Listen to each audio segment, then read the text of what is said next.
Saludos nuevamente. Pues vamos a continuar con otro tema que se aludió en el tema de la gracia. Y decíamos que era necesario hablar de otro tema que tenía que ver con la santidad. Porque decíamos que la gracia habitual no se eleva a un estado deiforme y que esa gracia que ya permanece como un hábito en la persona lo va encaminando hacia la santidad. Y de esa manera terminamos el video, la presentación anterior. Así que ahora hablaremos acerca de la ascética, que es la ciencia de la perfección cristiana y que es lo que nos encamina hacia la santidad. Muchos piensan que la ascética solamente es para aquellos que están consagrados, religiosos, religiosas, aquellos ermitaños, aquellos anacoretas, aquellos místicos que están propiamente consagrados a Dios, personas que se han sacrificado con duras penitencias, con flagelaciones, etc. No, la ascética propiamente es esa ciencia de la perfección cristiana a la cual estamos llamados todos, tal como insinuó nuestro Señor Jesucristo, más bien no insinuó, sino más bien una invitación de manera directa, tal como nos dice el capítulo 5 del Evangelio de San Mateo, versículo 48, en donde nos invita a ser santos como vuestro Padre y yo somos santos. Dice en la Escritura, a ser perfectos como vuestro Padre y yo somos perfectos. Entonces, todos estamos llamados a la santidad, a la perfección, para poder llegar al cielo. Pero, ¿qué es la ascética? El reverendísimo Padre Tanqueray, en el compendio de teología ascética y mística, menciona que la ascética es la ciencia de la perfección cristiana, es decir, que es la parte de la instrucción religiosa que nos enseña el camino para la santidad. Aunque en algunos otros términos, a veces de instrucción religiosa, dicen que la ascética es para los santos, pero no es tanto así para los santos, más bien es para quien quiera ser santo. Por eso la determinación o la manera en que lo toma el reverendísimo Padre Tanqueray creo que es un poquito más abierta a decir que es la ciencia de la perfección cristiana, que muchos dicen la ascética es la ciencia de los santos, como que apartados ellos y nosotros no, es la ciencia que es para todos, para perfeccionarnos, para poder llegar a la santidad. Y es que esa ciencia estamos todos invitados cuando nosotros nos damos cuenta que queremos seguir el camino de Dios y determinamos en literal a aspirar a la santidad. Es como cuando un pordiosero se encuentra un tesoro y ese tesoro comienza propiamente a cambiar de su vida.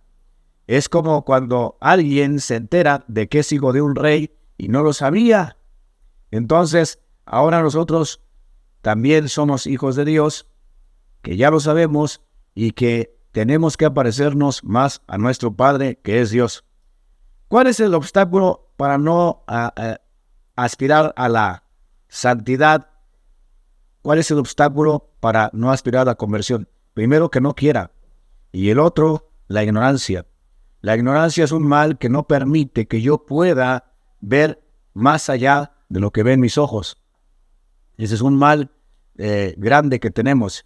Y hablando de nuestro país, México, pues es un cáncer que está presente desde hace mucho tiempo, específicamente desde que se quitó la educación en la escuela, la educación religiosa, con el artículo 3 constitucional, desde la Constitución de 1857, en la época de don Benito Juárez, que fue masón liberal grado 33, y del rito mexicano, y introdujo la escuela laica, es decir, atea, aunque la palabra laico viene del griego laos, pueblo, en términos políticos, hablando constitucionalmente, la palabra laico es sinónimo de ateo, de tal manera que al meter el artículo de la Constitución, pues propiamente se dejó de hablar de Dios.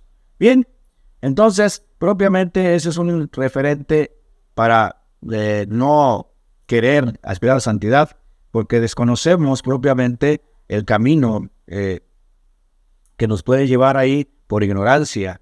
Desconocemos por ignorancia la instrucción religiosa, desconocemos por ignorancia lo que Dios quiere a través de nosotros si nos instruyéramos en religión. Los maestros de la vida espiritual, en el caso de los santos, distinguen 3 pasos, y dentro de la misma doctrina de la Iglesia se distinguen 3 pasos o 3 grados, generalmente llamados vías. Vamos a explicarlas. Estas vías son las que nos van dando la dirección para ir directamente hacia la santidad. Podríamos pensar que es un proceso y que estos 3 pasos, que son las vías que se proponen, pues son de tomar en cuenta para poder aspirar a la santidad. Pero antes de continuar, tendré que decir que para ser santo basta querer serlo. Porque si tú no quieres, entonces, aunque te plasmen todas las vías y caminos habidos y por haber, no tiene ningún sentido. Eso ocurrió cuando vino nuestro Señor Jesucristo, que les habló de manera general a muchas personas, y muchas se convirtieron y llegaron a la santidad, como Santa María Magdalena, como los mismos apóstoles, pero hubo otros que no quisieron, como los del Sanedrín, o gente de mala reputación, que aunque escuchó y le movió su corazón, finalmente decidió no seguir al Señor, no seguir al Maestro. Así que para ser santo es necesario primero quererlo. Pues bien, vamos a explicar estas vías. Primero es la vía purgativa. Es cuando el fiel despierta resueltamente el deseo de ser mejor cristiano, de acercarse más a Dios. Siente un gran dolor por haber ofendido a Dios, pecados que no le importaban, que veía como algo normal, aparecen ahora en él como un horror. Se arrepiente de ellos. De manera sincera y con el deseo de hacer sacrificio y ofrecerlo a Dios para satisfacerlo. Por ello se dice que es vía purgativa. ¿Por qué? Porque quiere purgar, quiere pagar, quiere hacer sacrificios por lo que él ha ofendido a Dios. Esta es la primera vía, la vía purgativa. Es decir que el contacto con ese Dios que nos da la gracia, decíamos en el video anterior, ese contacto con Dios, mi gracia va creciendo, va creciendo, va creciendo. Se está haciendo una gracia habitual y llega el momento entonces que se pisa la primera vía, que es la purgativa. Y ahora lo que yo veía algo normal, que era un pecado, que yo creía que no me afectaba, que estaba bien, ahora lo comienzo a detestar porque sé que me hace daño, porque sé que daña a los demás, porque sé que no me lleva a nada bien, que no me lleva a nada bueno. Y por esa razón, al darme cuenta, entonces me incomodo, me siento mal, detesto, me horrorizo de eso que estaba haciendo mal. Y por esa razón, quiero purgar, es decir, quiero pagar, quiero hacer un sacrificio para poder sentirme bien conmigo mismo y desde luego con Dios. Esa vía se llama vía purgativa. Así, de acuerdo a la experiencia de la ascética y de la perfección cristiana, aquellos que han recorrido ese camino, así lo han plasmado, de tal manera que podemos ver en la galería de los santos a cualquier persona que se santificó, y vamos a ver que esta vía comienza así en ellos. Podríamos poner infinidad de ejemplos de santos, traerlos a colación, y vamos a ver que de hecho así sucedió con muchos. El caso de San Agustín, por ejemplo, que había llevado una vida desordenada y de repente pues siente esa necesidad, y lo que él veía algo normal en esa vida desordenada, ahora repudia esa vida desordenada.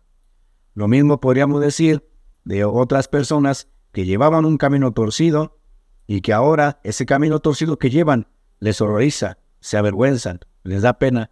Pero no solamente eso, sino que quieren reparar, quieren hacer algo que contribuya a ser mejor persona y que contribuya a reparar la ofensa que se le hizo a Dios. Decía San Ignacio de Loyola, cuando leía la vida de los santos, después de la batalla en donde fue hospitalizado porque tenía una rodilla, que en la batalla una bala le había pegado en la rodilla y estaba convaleciente. Y le llevaron vidas de santos, pensando él que en leer vidas de caballerías, de guerras, de batallas, y le llevaron vidas de santos, Catalina de Siena, Francisco de Asís, y cuando los leía, decía, así lo hicieron ellos, así lo haré yo. Leía otra vida de santos, decía, así lo hizo él, así lo haré yo. Porque cuando Dios comienza a tocar el corazón a través de la gracia, como decíamos, esta gracia de gracia actual se va haciendo habitual. Y entonces se pisa la primera vía, que es la vía purgativa. Así lo podemos ver en la Galería de los Santos. Está la otra vía, que es la vía iluminativa. ¿Cuál es esta vía iluminativa? Es la que va purificando el alma cada vez más de sus pecados por el arrepentimiento sincero, por un arrepentimiento contrito y por la misma penitencia que ya se está haciendo por ese pecado para poder agradar a Dios. Es esta vía en donde se va viviendo habitualmente en gracia. En otras palabras, se persevera cada vez más para poder estar en gracia. Se piensa con mayor frecuencia en las cosas de Dios y en la religión. Ahí es ya otro paso de esa vía, porque si antes Dios se me hacía algo ridículo, algo nefasto, innecesario en mi vida, ahora esta persona que ya está en la vía iluminativa, se llama vía iluminativa porque comienza a tener iluminación en su mente, en su alma, y ahora le llaman atención las cosas de Dios, lo que antes no le llamaba ni siquiera rezar, orar, ir a misa, hacer una obra de caridad, etcétera, etcétera. Ahora su mente, su alma está comenzando a ser iluminada y quiere saber más de Dios, quiere conocer más de Dios, quiere platicar más con Dios, quiere rezarle más a Dios, quiere agradarle a Dios. Esa vía se llama iluminativa. Y Dios lo va iluminando, en efecto, el entendimiento para que vea lo que equivocadamente antes no veía, ahora lo vea. Y las cosas que antes veía como bien, que eran mal, ahora ve la realidad. Por eso se llama iluminativa, porque ahora ve con claridad. Por ejemplo, ahora él quiere ya confesarse. Él quiere ya permanecer en gracia y frecuentemente se confiesa. Ahora él ya quiere hacer actos de caridad. Ahora quiere tener una vida espiritual con la cual pueda agradarle a Dios. Y Dios lo va iluminando. Por eso esa vía se llama vía iluminativa. Todo cambia a su vista, podríamos decir, y su entendimiento se va esclareciendo. Si antes llegó a pensar que Dios no se ocupaba de nosotros, ahora ve en todo la manifestación de Dios. Descubre su providencia divina. Por ejemplo, antes él pensaba que el alimento era propiamente, que llegaba a su casa, propiamente por su esfuerzo personal. Ahora no. Ahora se da cuenta que Dios ha proveído para él un trabajo con el cual pueda llevar alimento. Antes caminaba por el parque, por la calle, sin asombrarse de nada. Ahora, cuando ve los árboles, cuando ve las nubes, cuando ve el sol, se da cuenta que es una creación de un ser perfecto al que llamamos Dios. Su alma se está iluminando, por eso se llama vía iluminativa. En todo comienza a ver la providencia de Dios, hasta lo más mínimo. Comienza a ver la bondad de Dios. Cuando Él tiene algo más de sobra, un aumento de sueldo en su trabajo, una buena familia, o le está yendo bien, ahora se da cuenta que Dios provee y que Dios es sabio para con él, y se da cuenta de la sabiduría divina en toda la creación que le rodea. Se da cuenta de la inteligencia de Dios cuando comienza a ver y a admirarse de lo que le rodea, lo que dije de la misma naturaleza, de su misma persona, de su familia, de sus vecinos. Ahora comienza a admirarse y se da cuenta que Dios provee, que Dios es inteligente para poder actuar. Se da cuenta de la justicia de Dios, pues aunque a él le vaya mal, se da cuenta que Dios no va a permitir cierta cosa, o que si lo permite para su bien, como decía San Pablo. Todo lo que me sucede para mi bien. Y cuando San Pablo dice que todo lo que me sucede para bien, es obvio que no enumera cosas buenas, sino dice tribulaciones, persecuciones, hambres, etcétera, etcétera. Todo eso que me sucede para mi bien. Así es un alma que está en el camino iluminativo. Ahora todo ve cómo Dios actúa. Ahora ve todo diferente. Por eso los santos llegan a decir que están comenzando a ver con más claridad. Llegan a decir los santos, ahora veo más claro.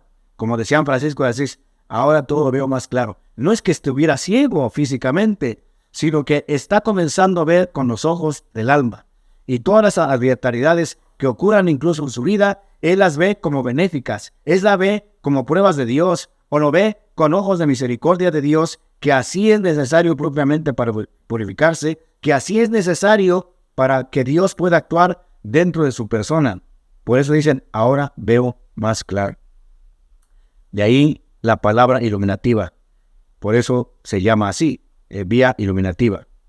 Por ejemplo, hace algunos años hice una película en España que se llamó Grandes Amigos, en donde un niño encuentra un niño pequeño que no rebasaba, yo creo, los 10, 12 años, encuentra una imagen del niño Jesús. Y él ve la acción del niño Jesús en lo que le va pidiendo, en lo que él va rezando y orando. Y llega un momento en que comienza a admirarse de la naturaleza y decía, ¿quién hizo esto? ¿Quién hizo las aves? Y decía él, ahora, antes no lo pensaba así, ahora lo veo de manera diferente. Y se encuentra con un señor que es titiritero y lo encuentra que está rezando y le está haciendo algunas peticiones al niño Dios.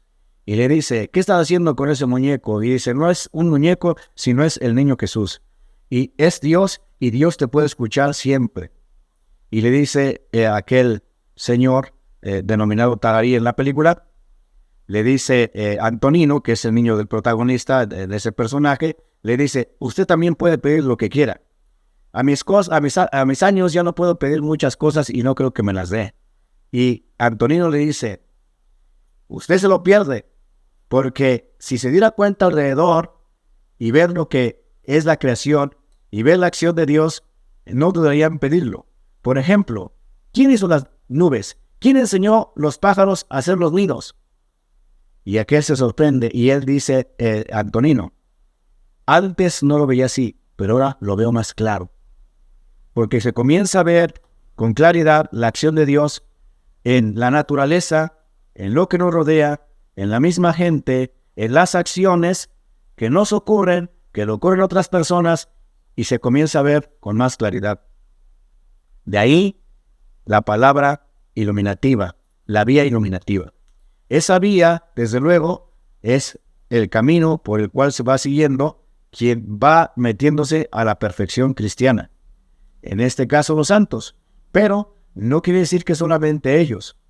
Pues lo que nosotros conocemos, gente que va camino hacia la santidad, y aunque no esté canonizado por la Iglesia, a los ojos de Dios, y en Dios seguramente habrá muchas personas que no han sido canonizadas por la Iglesia, porque no se les abrió proceso de canonización, pero que a los ojos de Dios han llevado esa vida recta de no ofender más a Dios a través del pecado, de ser misericordiosos con el prójimo, amar al prójimo como a sí mismo, y a Dios, desde luego, de manera infinita, y van por esas vías. Pero cuando hablamos de los santos, podemos ver la vida de cualquier santo y vamos a ver que precisamente esas son las vías que la ciencia de la ascética ha dicho de la perfección cristiana por las que van pasando. Bien, tenemos la otra vía, que es la vía unitiva. La vía unitiva es el cristiano iluminado por Dios, pero va conociendo más y se va llenando más del amor de Dios. En otras palabras, esa vía unitiva ahora ama a Dios, pero no como lo amaba de principio. Ahora lo ama con mayor claridad. Ahora se da cuenta que todo se lo debe a Él y que su vida depende plenamente de Él. por esa razón se va uniendo más a Dios. Por de ahí la palabra unitiva. Hay ya más unidad con Dios. Y ese ser se llena de ese amor. En otras palabras, es un hombre que respira amor, que da amor, que se puede notar que todo lo que hace, lo hace por amor. Esa vía es el lugar donde se va adquiriendo más horror del pecado. Ya no quiere más agraviar a Dios. Ya no quiere que sus pecados ofendan a Dios, sino también, no solamente los de él, sino también los del prójimo. Y le duelen los pecados que la gente comete para ofender a Dios. Ya no solamente los de él, sino que ahora se da cuenta de las ofensas que se le hacen a Dios. Ve con claridad y a razón de estar más unido a Dios, ahora ve esa parte real de cómo se le ofende a Dios. Y por eso él ya no quiere ofender más a Dios y quiere hacer penitencia por aquellos que ofenden a Dios. ¿Por qué? Porque va adquiriendo una gran pureza de conciencia. Se va haciendo más consciente.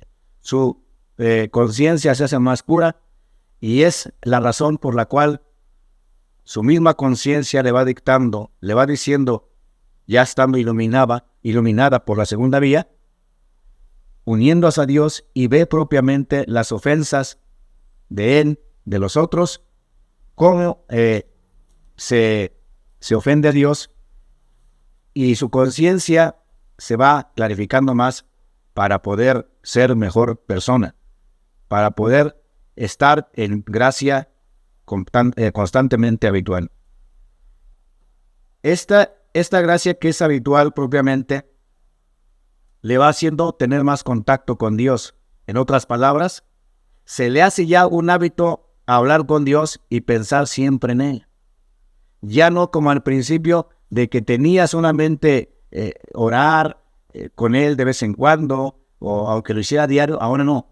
Ahora Él quiere estar constantemente en diálogo con Dios. Él quiere saber más de Dios. Él quiere agradar más a Dios. De tal manera que todo lo que hace, lo hace para agradar a Dios, por amor a Dios. No lo hace por cumplir, no lo hace por mera costumbre, sino ahora lo hace con un amor que Él sabe, que Él tiene, y que lo hace con un desprendimiento para poder agradar a Dios. Es un hombre que está lleno del amor de Dios, es un hombre que ama a Dios, y todo lo que hace, lo hace propiamente para agradar a Dios.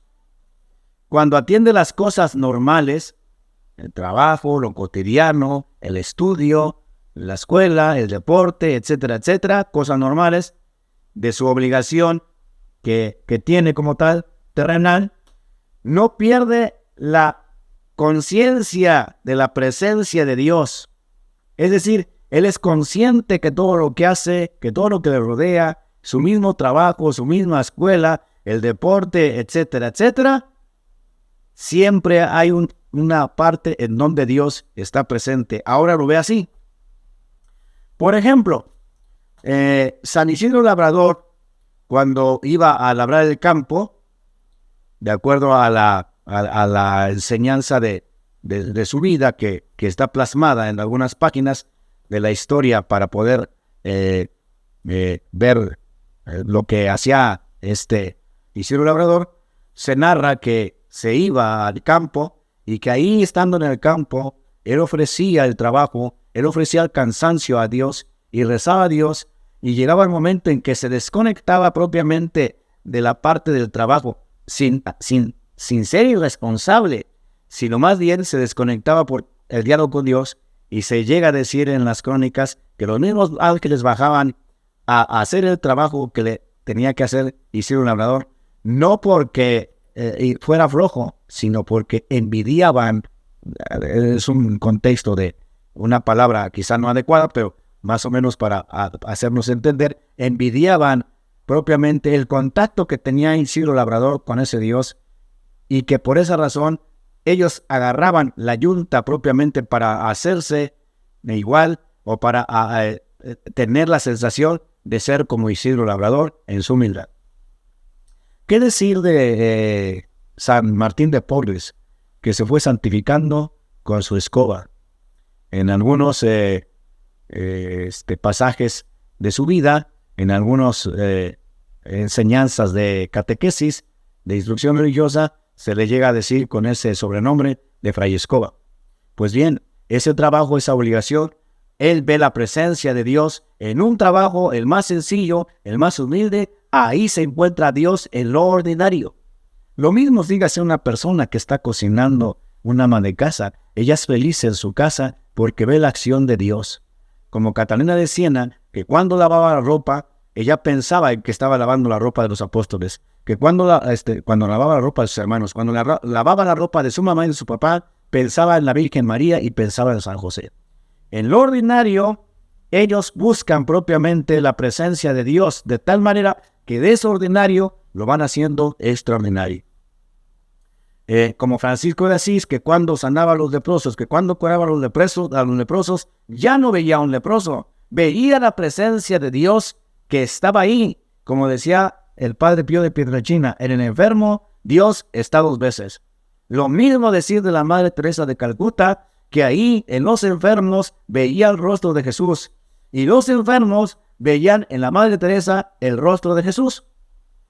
Esa vía es unitiva, por eso de ahí que hay una cercanía, se va uniendo más a Dios, y esa persona refleja al mismo Dios por el amor que Dios le da y por el amor que este ser humano le da a Dios. De ahí que esa vía es la unitiva, está más unido a Dios. Esta persona, esta alma, comprende la indignidad y distanciamiento de Dios. Se siente indigno. Esa persona que ya está en esta vía, ahora al ver la providencia de Dios en toda su vida, en los aspectos más simples de cómo necesita Dios, él se siente indigno de todo. ¿Por qué? Porque se siente indigno de tener alimento, de tener vestimenta cuando otros no tienen, de tener un hogar cuando otros no tienen, de tener familia cuando otros no tienen. Él se siente indigno. Se siente indigno de que Dios lo ame porque él sabe que ha pecado, que lo ha ofendido y ahora se siente indigno. Así podemos ver que en los santos, incluso cuando Dios les da los dones sobrenaturales, ellos se sienten indignos con esos dones. Saben, sienten que no se los merecen y lo expresan propiamente en actos de humildad, con sentirse propiamente indignos. Cuando cometen una falta grave, pecado, incluso aunque sea venial, grave en el contexto de ya no pecado mortal, sino grave en el contexto que es un pecado pequeño, vamos a llamarle así, pero para ellos es un pecado muy grave, aunque ese pecado sea leve, para ellos es un pecado grandísimo, y por esa falta se humillan como si fuera una falta gravísima. En otras palabras, el camino de la santidad, cuando se está en ese contexto, de acuerdo a la experiencia de los santos, con un pequeño pensamiento negativo, aunque no sea un pecado mortal, se sienten propiamente pecadores de los más grandes, podríamos decirlo así. Pero eso les hace propiamente humillarse más y más, de tal manera que ya no quieren ofender a Dios con más pecados y con más pecados, con faltas graves. Cuando cometen una falta grave se humillan y entonces cuando ven grandes virtudes en otros, se alegran con el Señor. Ya no hay envidia. Al contrario, son capaces de reconocer las cualidades de otras personas y las admiran. Las admiran no porque esas personas sean grandes virtuosas, sino porque saben que Dios le ha permitido avanzar en las virtudes a esa otra persona, a esa otra alma. Podríamos decirlo que en su humillación, en su humildad, ahora ven incluso a otros que son más pecadores que él, ahora ellos los ven con una claridad en donde ellos son más dignos que Él mismo, que ha dejado casi de pecar, podríamos decirlo, y se encuentra en la gracia habitual constante, hasta el grado en ya no ofender incluso a Dios con un solo pensamiento. Esas vías están ahí presentes. Por eso se llama vía unitiva, porque el alma de ese cristiano está unida con el alma de Dios, está unida a Dios mismo. Pierden su voluntad para someterlo a la voluntad de Dios. De esa manera, como decía San Pablo, ya no soy yo el que vive en mí, sino es Cristo el que vive en mí. Ahora ya no es mi voluntad, sino que se haga tu voluntad, como solemos rezar el Padre Nuestro. Y la voluntad de uno se deja propiamente en la voluntad de Dios. Así lo han hecho los santos, y todo depende de Dios, ya no de ellos. Incluso en las adversidades, incluso en las persecuciones, incluso en las calamidades, incluso en las contrariedades, todo lo dejan en manos de Dios, pues saben que Dios los asiste y que Él es el único que puede, con su conocimiento, con su sabiduría, con su perdón y con su amor, llevarlos a un lugar adecuado, y por lo cual ha permitido eso, para poderlos purificar, para poderlos santificar, pero ellos incluso se sienten indignos, que por eso dejan todo en manos de Dios. A eso se le llama la pobreza de espíritu. Son pobres de espíritu, tan pobres que no tienen nada más que su voluntad, y esa pobreza de su voluntad se la dejan plenamente a Dios. Ahora bien, ¿qué tenemos que hacer propiamente para recorrer esas vías? Pues es muy sencillo, solamente imitar las virtudes de Jesucristo nuestro Señor y sus buenas obras. De esa manera comenzaremos propiamente a pisar las primeras vías y comenzar un camino hacia la santidad. Como decíamos en el anterior video, de cómo conseguir la gracia habitual, estar plenamente en oración, pero lo que dije ahora, ya no solamente por una cuestión de obligación, sino por amor a Dios. Luego entonces, para poder comenzar a pisar las vías que nos llevan a la santidad, las vías que nos propone la ascética, la ciencia de la perfección cristiana, es propiamente evitar el pecado. Evitando el pecado propiamente para poder conservar el estado de gracia. Evitar el pecado para poder evitar el pecado más grave, que es el mortal. Y desde luego, esforzarnos en evitar el pecado venial. ¿Por qué? Porque el pecado mortal mata literalmente el alma. Y el pecado venial debilita el alma, y propiamente al debilitarla, la dispone para el pecado mortal. De ahí que tenemos que también cuidar no cometer muchos pecados veniales. ¿Por qué? Porque debilitan al alma y la disponen para el pecado mortal. Por eso tenemos que evitar el pecado a toda costa. Evitar, desde luego, las ocasiones de pecado. Evitar las ocasiones de tener malos pensamientos. Y desde luego, evitar las malas compañías.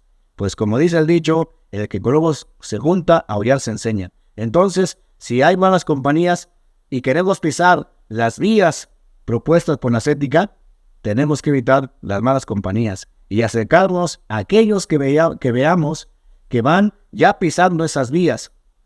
Y podemos leer la vida de los santos y podemos darnos cuenta que ellos comenzaron de esa manera. Por otra parte, hacer penitencia, a reparar lo que hemos ofendido. No solamente es cuestión de confesarnos y ya, sino reparar por lo que se ha ofendido a Dios. No solamente lo que nosotros hemos ofendido, sino de los que otros han ofendido a Dios, hay que reparar también a ellos. Tal como le decía el ángel que se le apareció a los pastorcitos de Fátima, a Lucía, a Francisco y Jacinta Marto, les decía esa oración venida de un ángel que decía: Dios mío, yo creo, adoro, espero y te amo. Y te pido perdón por aquellos que no creen, que no adoran, no esperan y no te aman. Ya no solamente por mí, sino por aquellos que no creen, aquellos que no adoran, aquellos que no esperan y aquellos que no te aman. Es una oración propiamente en reparación por los demás. Así que esa reparación de esa oración tiene que hacerse con todo el amor de la caridad del mundo y hacer penitencia no solamente por nosotros, sino también por aquellos que no hacen penitencia. Imitar las virtudes de nuestro Señor Jesucristo que están plasmadas en el Evangelio. Amor a los pecadores, amor a los pobres, rezar y orar por nuestros enemigos, por nuestros perseguidores. Y desde luego, hacer buenas obras de caridad.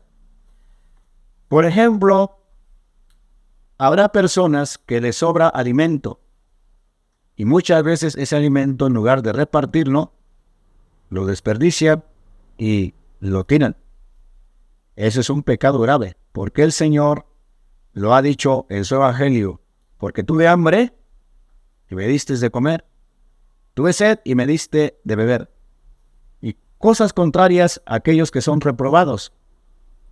Los que hicieron el bien, venid bendito de mi Padre. Bueno, obviamente se enumera más: estuve encarcelado, etcétera, etcétera. Me visitaste, era forastero, etcétera, etcétera. Si se hice yo el bien, si hicimos el bien, entonces estamos dentro de bienaventurados. Venid benditos de mi Padre, recibid el reino de los cielos que fue preparado para todos vosotros desde la creación del mundo.